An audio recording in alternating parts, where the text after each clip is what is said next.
கரை திருடனா இருக்கக்கூடிய படத்துடைய கதாநாயகனுக்கும் ரிட்டையர் ஆகிறதுக்குள்ள செமையான ஒரு கேஸ் எடுத்து அதை சக்சஸ்ஃபுல்லாக முடிச்சு கெத்தாக ரிட்டையர் ஆகணும் அப்படின்னு நினைக்கக்கூடிய ஒரு போலீஸ்காரருக்கும் இடையில் நடக்கக்கூடிய ஆடுபுடி ஆட்டம் தான் இந்த படத்தோட மொத்த கதையே.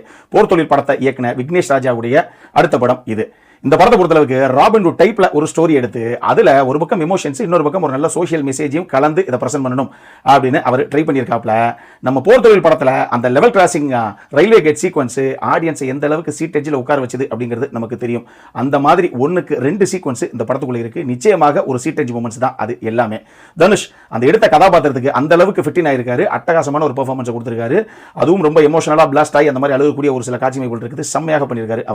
அவர் போக குறிப்பிட வேண்டிய 3 கதாபாத்திரங்கள், ஒன்னு சுராஜ், இன்னொன்று ஜெயராம், 3வது கருணாசு, 3 பேருமே அட்டகாசமாக பண்ணியிருக்காங்க. மமிதா பைஜு கிடைச்ச ஒரு சின்ன சீக்வன்ஸ்ல அதை நீட்டாக ஸ்கோர் பண்ணிட்டு போயிருக்காங்க அவங்க.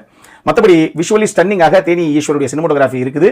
படத்துடைய மிகப்பெரிய பலம் ஒரு ஹைஸ்ட் சீக்வன்ஸ்லையுமே உள்ள சும்மா பிஜிஎம்ல விட்டு வெளுத்து வச்சிருக்காப்ல நம்ம ஜிவி பிரகாஷ். உடுக்கையில தான் அடிச்சு தூக்கியிருக்காப்ல. மியூசிக் அப்படிங்கிற ஆஸ்பெக்ட்லையும் பேக்ரவுண்ட் ஸ்கோரிங்ல அடுத்த கட்டத்துக்கு ஒரு காட்சிகளையும் எலிவேட் பண்ணியிருக்காரு. இந்த படத்துடைய பிரச்சனை அப்படின்னு கேட்டீங்கன்னா ஃபர்ஸ்ட் ஹாஃப் இன் பிட்வீன்ல ஒரு 15 to 20 மினிட்ஸ் கொஞ்சம் ஸ்லோ ஆகுது when compared to the second half. அதே மாதிரி இவங்க மேக்கிங் ஆகவே ஒரு காட்சிகளையும் கன்சீவ் பண்ண விதத்திலேயே கொஞ்சம் லென்த்தாக தான் பண்ணியிருக்காங்க. அதனால 2 மணி நேரம் 40 நிமிஷத்துக்கு படம் ஓடுது சார், கொஞ்சம் கிறிஸ்பாக ஒரு 10 நிமிஷம் கத்திரி போட்டுக்கலாமோ அப்படின்னு நினைச்சா படத்துடைய கண்டினியூட்டி இஷ்யூவே வந்துடும் உள்ள. அந்த அளவுக்கு ஒரு சில பிரச்சனைகள் வரும். அதனால கத்திரி போட முடியாது. ஆனாலும் நமக்கு படம் பார்க்கும்போது படம் கொஞ்சம் லென்த்தாகத்தான் இருக்குங்கிற ஒரு ஃபீல் ஒன்று வரத்தான் செய்யுது. லாஜிக்கலாகவும் ஒரு சில விஷயங்களை இன்னும் கொஞ்சம் அவங்க சரி பண்ணியிருக்கலாம் அப்படிங்கிற மாதிரி ஒரு ஃபீல் ஒன்று எனக்கு வந்தது.